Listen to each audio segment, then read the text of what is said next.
In Neopets' Battledome trading card game, you will train your Neopet using code stones, prepare them for battle with powerful equipment, enlist the aid of renowned fairies and legends from throughout Neopia, and enter the Battledome in hopes to become the champion. A complete game is made up of 3 rounds. You win a round by reducing your opponent's Neopets' hit points to 0. The first player to win 2 rounds is the champion of the Battledome. Before we jump in, here's what a deck looks like.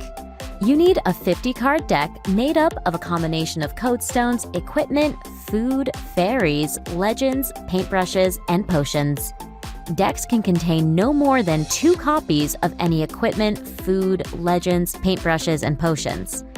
They may contain no more than 1 copy of any fairy and may contain any number of code stones.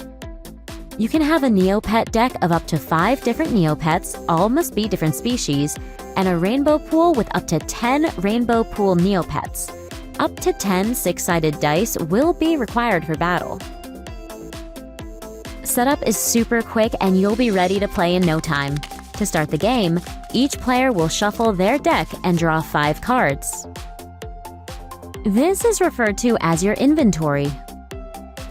If you aren't happy with these 5 cards, you may shuffle your inventory back into your deck and draw 5 new cards. This is called a mulligan. Now to see who goes first. Randomly determine which player decides who goes first.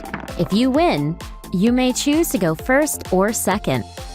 Now, both players will simultaneously choose their starting Neopet, putting it hidden face down on their side of the Battledome in the Neopet section.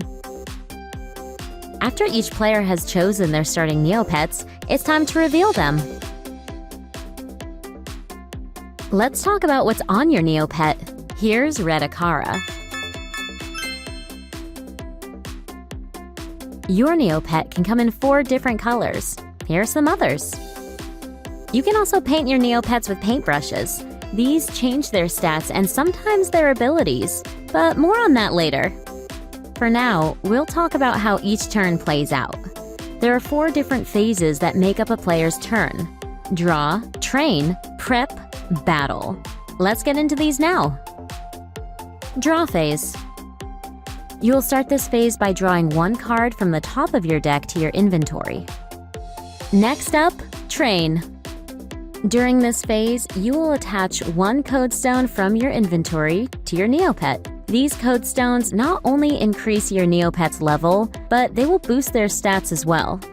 Do this by placing the code stone underneath. Take note, your attack, defense, and agility can never exceed 10. Your Neopet begins the round at level 0 and goes to level 1 when the code stone is attached. Currently, Akara has 1 code stone, so it is at level 1. Now that your Neopet has trained, it's time for them to prepare for battle. During this phase, you will play only 1 card from your inventory with a level requirement equal to or less than your Neopet's level. Let's see what we can play this turn. Based on the level requirements of these cards, we can play Corbat Defender, but we cannot play Sturdy Blue Sword. Here are all the card types you might see. First up, equipment. These cards can give your Neopet a boost and might even have unique abilities to help them in battle. Next, we will enlist the aid of fairies. These are special characters that grant you powerful abilities over time since they stay in play, like equipment. Here is a potion. These magical elixirs will grant you a bonus in a pinch, but unlike the first 2 card types, they are discarded after use. Use the powerful abilities of your favorite characters in Neopia with the Legend card type. These are like potions, but now have a team icon. Some cards reference these team icons in their effects. The next card type is food. The unique part of food cards is that they break the rules a little. They can be played at any time. That means during your turn or your opponent's turn, and during any phase. And since your parents told you to never play with your food, these cards don't count as cards played for the turn. So you can still play another card during your turn. After you have finished the effects on the food, the card goes to the void, not the discard pile. And finally, one of the most exciting things that can happen to your Neopet: paintbrushes. Here's the Starry paintbrush. Once we've played the Starry paintbrush, we'll walk Akara to the rainbow pool and transform them into a starry new form. When a Neopet is painted, their stats will change, and sometimes they'll gain a unique ability to change the tides of play. Now that we've drawn, trained, and prepared, it's finally time to battle. Every turn, you must battle. The only exception is the first turn of the game because it's rude to attack an unprepared opponent. Battling consists of each player rolling dice and comparing them.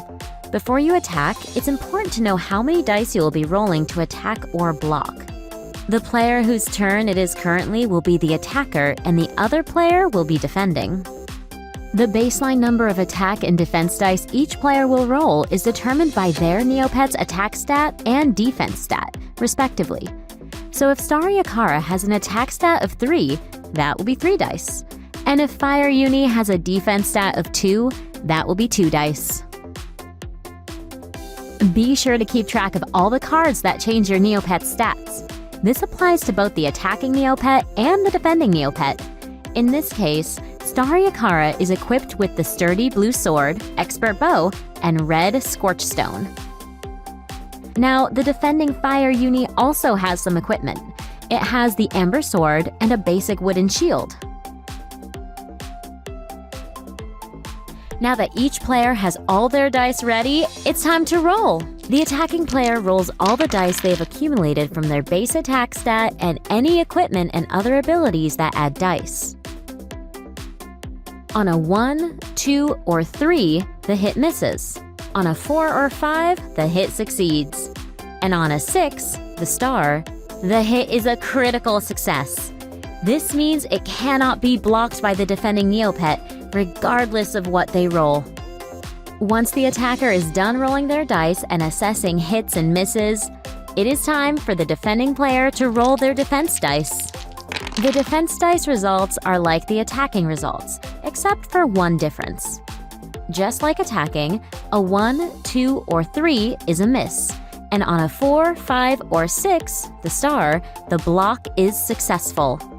Remember, critical successes from the attacking Neopet cannot be blocked, so the star does not equate to a critical block, but remains simply a successful block.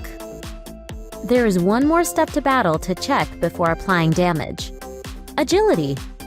This third stat on your Neopet is the yellow number at the bottom right, plus any bonuses from codestones and equipment. This signifies how fast your Neopet is and allows them to re-roll dice. This works by comparing the two Neopets' agilities. Only the player with the higher number gets to re-roll, and they re-roll dice equal to the difference between the two.